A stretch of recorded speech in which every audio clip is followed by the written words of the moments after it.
lahat. And I'm privileged and I want to share this opportunity to share the good news of the Lord. We know that this moment, itong pagkakataong ito, we remember when we have our birthday. Tayo rin po ay we are so thankful kagaya ng mag-asawang narito. When we celebrate our birthday, we think of the Lord, we think of the goodness for the past year na binigay sa atin ating Panginoon. This moment, para sa lahat na nagsa-celebrate, maging sa mga magsa-celebrate at nag-celebrate ng birthday, the same feelings na tayo po ay nagpapasalamat sa Lord. So ngayon po, makikiisa po tayo sa mag-asawang ito because para sa kanila, this is history.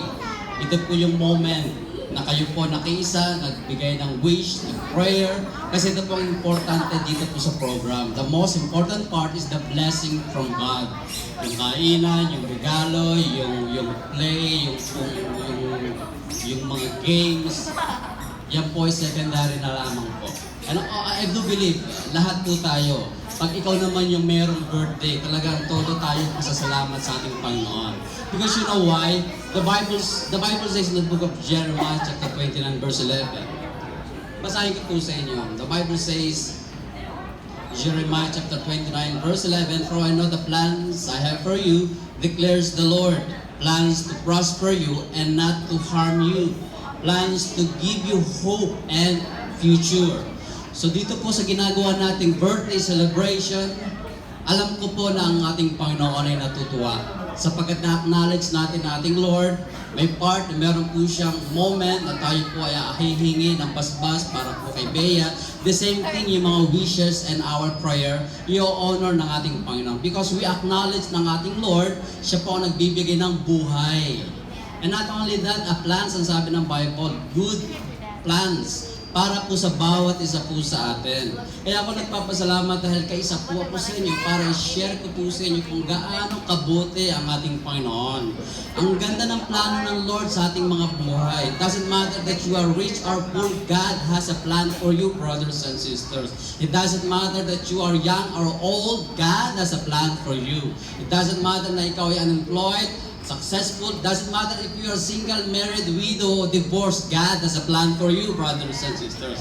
Kaya nga, bilang pasasalamat sa ating Panginoon, tayo pong lahat, mga kapatid, magbalik tanaw. Because utang natin sa Lord yung buhay po natin. For we all know na nanggaling po tayo sa alabok, and then sa alabok din po tayo magmumula.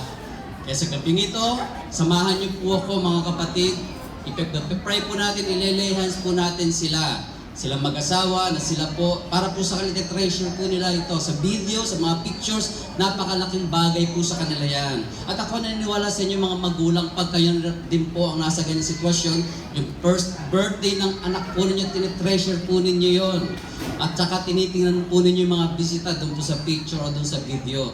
So pinaka-the best mga kapatid, tayo pong lahat, magbibigay po ng pasasalamat sa ating Diyos na buhay because of the plan. Kagaya na sinabi ko po sa inyo mga kapatid, ang ganda ng plano ng Diyos sa bawat sa po sa atin. Only if you believe and if you obey the word of the Lord, sa inyo.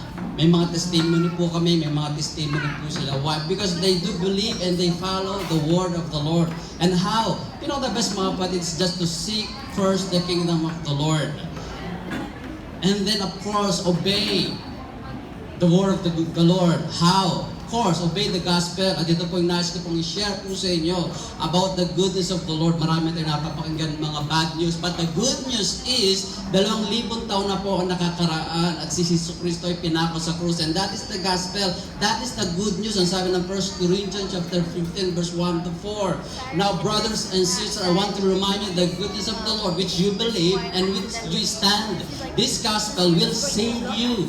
In what way, Pastor? It will save not only spiritual, but also yung material, financial, lahat. I-bless po tayo, i-save po natin ito. And what is that gospel? Nais ko po sabihin po sa inyo, I'm proud to share the gospel sa inyong lahat, mga bisita po natin. The gospel is when Jesus Christ died for our sins. He was buried. And on the third day, He rose again. In short, siya'y namatay, siya'y nilibing, at siya'y nabuhay. Now, how are we going to accept the gospel para maging good news? Take note, good news. Of course, you have to believe and you have to accept the gospel. How? Nung pong si St. Peter nag-preach, there were about 3,000 souls. They were convicted. At nagtanong po sila, Peter,